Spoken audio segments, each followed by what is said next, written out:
Every summer, the vibrant turquoise waters of the Aare River become a massive natural playground. Thousands of swimmers and rafters drift past terraced hillsides, turning the waterway into a cornerstone of Swiss recreation. The geography of this waterway is vast. Stretching nearly 300 kilometers from source to end, it ranks as the longest river completely contained within Switzerland's national borders. But those pristine colors mask a highly volatile environment.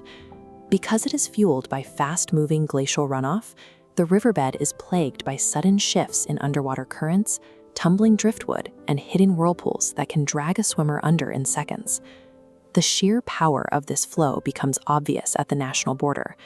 When the Aare finally collides with the world-famous Rhine River, the Aare's water volume actually surpasses it, essentially absorbing the Rhine into its current.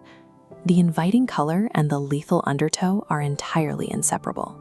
Enjoying a day on the water means accepting a harsh reality. The river's striking beauty is the direct product of its violent, unforgiving origins. To find those origins, you have to track the water high into the Bernese Alps. Starting at the Aare glaciers, the Aare glaciers, freezing meltwater gathers and begins a steep 1,500-meter descent. A drop of that magnitude acts as an enormous gravity engine. The water accelerates down the mountainside, building enough kinetic energy to slice through solid limestone over thousands of years. That friction carved out the Aare Gorge.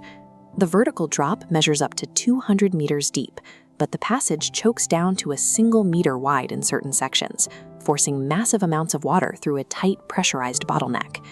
This data shows a discharge rate of over 550 cubic meters per second, an Olympic pool rushing past every 5 seconds. The 19th century Jura water correction amplified this, straightening channels to accelerate flow. Additionally, originating from ice, the river maintains freezing temperatures year-round, resisting summer heat waves. High volume, engineered velocity, and glacial temperatures merge into a single force. This relentless flow dictates the geography of everything built around it. Nowhere is that geographical dictation clearer than in the capital.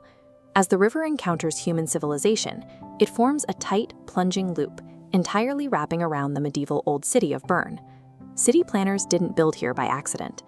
The freezing, fast-moving rapids functioned as a natural, impenetrable moat, protecting the original settlement from land invasions on 3 distinct sides. Today, the defensive moat has been heavily industrialized. Along the river's course, engineers have installed over 40 distinct hydroelectric plants and concrete weirs to generate power. These installations create lethal hydraulic jumps. At locations like the Mattenschwelle Wehr in Bern, the water plunges over artificial drops, creating an inescapable rolling boil at the bottom. Missing the designated exit point before the drop means getting swept directly into the churning spin. Official safety reports log frequent search and recovery operations, and international news repeatedly covers tragedies of tourists and locals who underestimate the current. The water is heavy, fast, and highly adept at trapping swimmers against the concrete barriers. Human engineering set out to harness the Aare for power and flood control, but in the process, it introduced the river's most unforgiving modern hazards. To safely navigate these hazards, the Swiss rely on a culture of rigid protocols.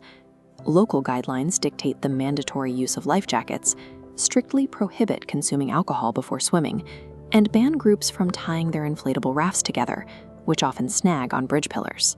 The most critical survival mechanic is spatial awareness.